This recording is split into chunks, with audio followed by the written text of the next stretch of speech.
I'm Brinley, and the worst conversation of my life happened while I was reorganizing my linen closet on a Sunday morning. Mom, we need to talk. Can you come downstairs? I found my son Kellen standing in my living room with his wife Tasha and some man in a cheap suit holding a clipboard.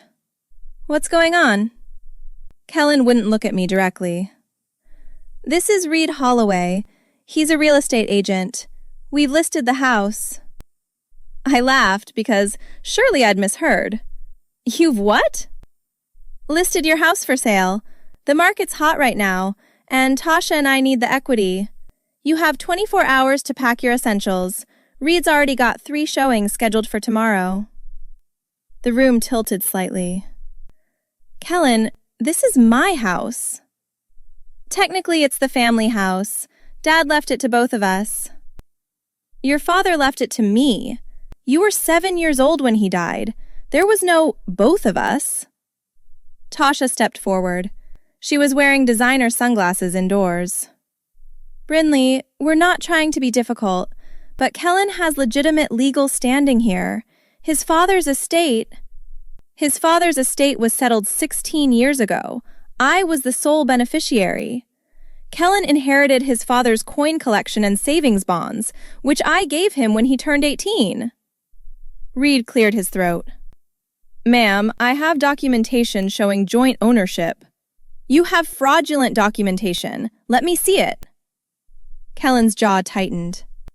Mom, don't make this ugly. We're trying to do this respectfully. Respectfully? You brought a real estate agent into my home without telling me. Because you would have said no. You always say no to anything that benefits me instead of you. Benefits you? Kellen, where exactly do you think I'm supposed to live? Tasha touched his arm. Baby, maybe we should explain the whole situation. What whole situation? Kellen finally met my eyes. Tasha's pregnant. We need a bigger place, something in a better school district. This house is worth $400,000. Your half would be $200,000. That's enough for a nice apartment somewhere. My half. Of my own house. Of Dad's house that you've been living in rent-free for 16 years while we've been struggling. I looked at Reed. Get out of my house. Ma'am, I have a legal contract. Get out before I call the police for trespassing. Reed glanced at Kellen, then headed for the door. Tasha followed him, talking in low, urgent tones. Kellen stayed. Mom, you're being unreasonable. Show me these documents proving you own my house. Tasha has them. Her uncle's a paralegal. He helped us figure out the estate stuff. Her uncle's a paralegal? Yeah, and he found the loophole. Dad's will was never properly executed.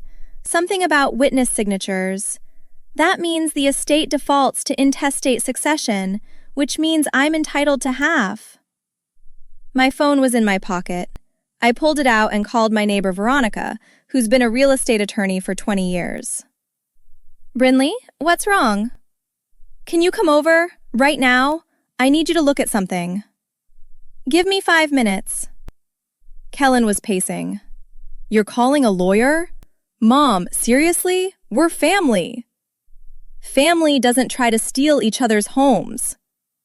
It's not stealing if it's legally mine. If it's legally yours, you won't mind Veronica confirming that. Tasha came back inside. The agent wants to know if we should proceed with the showings. Absolutely not, I said. That's not your decision, Tasha said. Her voice had an edge now. Kellen has rights here, whether you acknowledge them or not. What rights does Kellen have, specifically? Because I have a deed with my name on it. Just my name. Deeds can be challenged. Wills can be invalidated. Your husband didn't properly protect his assets, and now that benefits us. Us. So this was your idea. This was common sense. You're living in a 4-bedroom house alone while we're crammed in a 2-bedroom apartment with a baby coming. That's not fair. Life's not fair, Tasha, but it's also not negotiable. This is my home.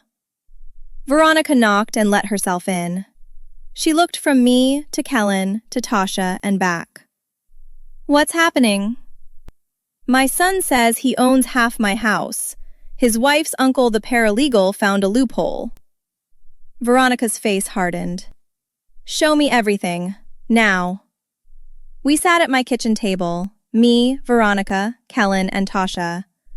Reed had left, which I considered a small victory. Tasha pulled out a folder. Here's the original will, copies of the probate records, and our legal analysis.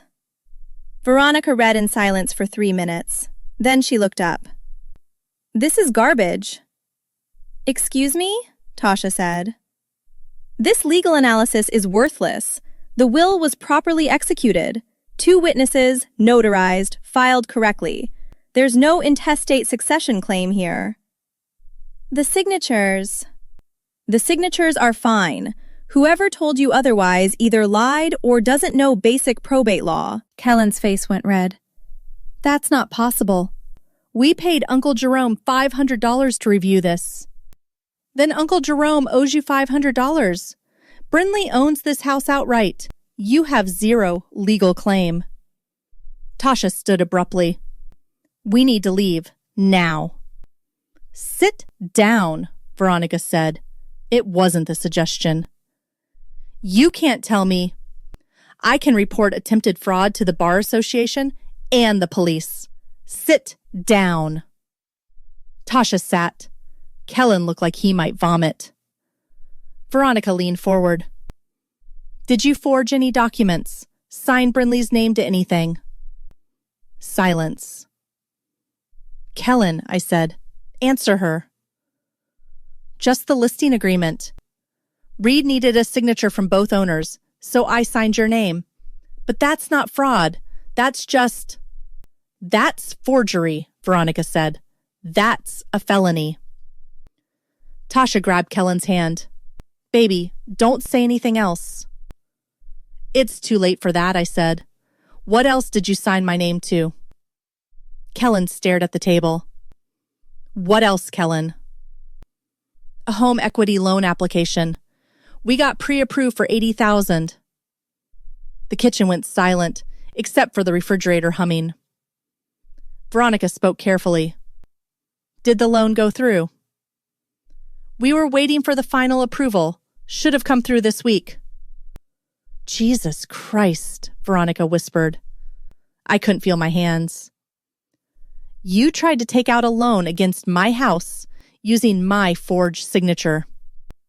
We needed the money. Tasha's doctor bills, the baby stuff, the new car payment. You bought a new car? The Honda had 160,000 miles on it. So you committed fraud to finance your lifestyle. Tasha's voice turned sharp. Your lifestyle was financed by your husband dying young and leaving you everything. Don't act superior. Get out of my house. Brinley, Kellen started. Get out. Both of you. Now. Veronica touched my arm. Brinley, we need to document everything before they leave. Screenshots of communications. Copies of those documents. I said, get out. They left. Kellen tried to say something at the door, but Tasha pulled him away. I watched their car disappear down the street. Veronica was on her phone. I'm calling the police. This isn't just family drama anymore. Don't. Brinley, he committed forgery. He tried to steal $80,000 from you. He's my son. He's a criminal who targeted his own mother. I sat down hard on the couch. If I report him, he goes to jail. Tasha's pregnant. That baby will be fine. That baby might actually be better off without a father who thinks stealing is acceptable. I can't destroy my son's life. He tried to destroy yours. My phone buzzed. A text from my brother Garrett. Kellen called me crying. says you're kicking him out of his inheritance? What's going on? I showed Veronica. She read it, and her expression darkened. They're already controlling the narrative. Another text came through, this one from my mother. Brinley Jean, I raised you better than to cut your son off when he needs help. Call me immediately. Then one from Kellen's best friend Marcus. Disappointed in you, Mrs. Chen. Kellen's always talked about how cold you are, but I didn't believe it until now. Veronica was reading over my shoulder. They've weaponized everyone you know. How do they even? Group text probably. Mom's being cruel. We just asked for help. She's threatening us with lawyers. Classic manipulation. My phone rang. Garrett. Don't answer it, Veronica said. I answered. Garrett. What the hell is wrong with you? Kellen says you're threatening him with jail over a simple misunderstanding. He forged my signature. He tried to take out a loan against my house without my knowledge. He's desperate. Tasha's pregnant. They're drowning in debt. And you're sitting in that big house alone, being selfish. Selfish? Mom agrees with me. We're having a family meeting tonight at her place, 7 o'clock. You better be there with an apology ready. He hung up. Veronica put her hand on mine. You don't have to go. If I don't, they'll all think Kellen's telling the truth. They already think that. Going won't change it. Brinley, you need to understand something. This doesn't get better.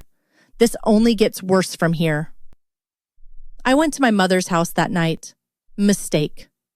Everyone was already there. Mom, Garrett and his wife Piper, Kellen and Tasha, even my Aunt Simone, who I hadn't seen in 2 years. Mom pointed to a chair. Sit. We're going to settle this like adults. Adults don't commit forgery, I said. Garrett rolled his eyes. Here we go with the dramatics. Dramatics? He signed my name to legal documents. Because you wouldn't help him voluntarily, Mom said. When your child is suffering, you help. You don't hoard resources like some kind of miser. I'm not hoarding anything. That house is mine. I worked 2 jobs for 10 years to keep it after Daniel died. Tasha was crying softly. Performing, really. We just wanted a chance, a fair chance. The same chance you got. I didn't get a chance. I lost my husband and raised a son alone and rebuilt my entire life from nothing. Simone spoke up. And you did a wonderful job. But now it's Kellen's turn to build his life. Why can't you support that? By letting him steal from me? It's not stealing if it's family, Mom said. You're so busy being the victim, you can't see how selfish you're being.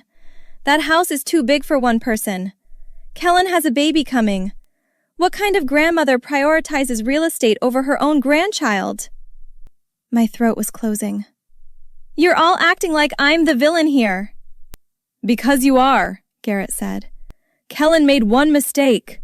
He committed multiple felonies. And you're holding it over his head like a tyrant. You've always been controlling, Brinley. Dad used to say it. Brinley always needs everything her way. Dad never said that. He said it to me, multiple times. He said you suffocated him. The room went still. I stared at my brother. You're lying. I'm finally telling you the truth. Everyone's been protecting you for years, letting you think you're this perfect widow, this martyr mother. But you drove Dad crazy. You've driven Kellen away, and now you're driving away everyone who's trying to help you see reality. Piper touched his arm. Garrett, maybe. No, she needs to hear this. Brinley, you're 51 years old. You're alone. You have no friends except Veronica, who probably only tolerates you because you're neighbors. Your son can't stand to be around you. Your own mother is sitting here telling you you're wrong. When does it occur to you that maybe the problem is you? I stood. My purse fell off my lap. I'm leaving. Of course you are, Mom said. Run away instead of facing the truth. Kellen finally spoke. His voice was quiet. Mom, please. Just give us the house. We'll take care of you. We'll help you find an apartment, pay your first month's rent. But we need this. I need this. I can't be a failure like... He stopped. Like who? I said. Say it. Like who, Kellen? Finish what you were going to say. He looked at Tasha. She nodded slightly. Like a loser who lives off his dead dad's house. That's what Tasha's family says. That you never built anything yourself. I picked up my purse. Veronica was right. This doesn't get better. Mom, wait. I'm filing a police report tomorrow. For the forgery, the loan fraud, all of it. The room erupted. Mom started yelling. Garrett called me vindictive. Simone said I was destroying the family. I walked out and drove home. Veronica was sitting on my porch. How bad? They all sided with him. What are you going to do? Report it.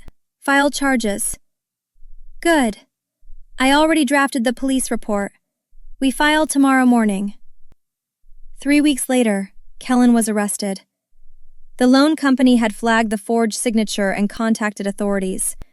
He was charged with forgery and attempted fraud. Tasha filed for divorce while he was waiting for trial. She moved back to Ohio and blocked my number. My family stopped speaking to me. Mom sent one email. I hope you're proud of yourself. Garrett showed up drunk once, screaming about how I ruined Kellen's life. Veronica called the police. Kellen took a plea deal. 3 years probation, community service, restitution he'd never afford. 6 months later, a car pulled up while I was watering my garden. A young woman got out holding an infant. Tasha's sister Morgan. I'd met her once. Brinley, can we talk? We sat on my porch. The baby was sleeping. Tasha doesn't know I'm here, but I needed you to know something. This whole thing was Tasha's plan from the beginning. She talked Kellen into it. Her uncle Jerome knew the will was valid. He told her there was no loophole. But Tasha said it didn't matter because you'd cave once Kellen acted confident. She said single moms always cave. Kellen knew? A week before they came here, Jerome told them the truth. Tasha said to do it anyway, that you'd be too guilty to fight back. Why are you telling me this? Because Tasha's already planning the same thing with her parents' retirement account. I can't watch her destroy another family. Where's Kellen now? Working at his cousin's garage in Pennsylvania. He's not allowed to contact you because of probation. But Brinley? He didn't call you once during all of this. Not to apologize, not to explain. Tasha told him you were dead to him, and he just agreed. Morgan left. I never saw her again. I still live in my house, alone. I changed the locks, installed cameras, put everything in a trust. Veronica comes over for wine sometimes. She's the only person who visits. I haven't spoken to my son in 8 months. He's never met his daughter. My mother sent a Christmas card saying she'd forgive me if I dropped charges that were already processed and can't be dropped. I water Daniel's roses every Sunday and think about the boy Kellen used to be. If your own child tried to steal your home and your family blamed you for fighting back, would you have pressed charges, knowing it meant losing everyone? Or would you have sacrificed your home to keep people who never really valued you?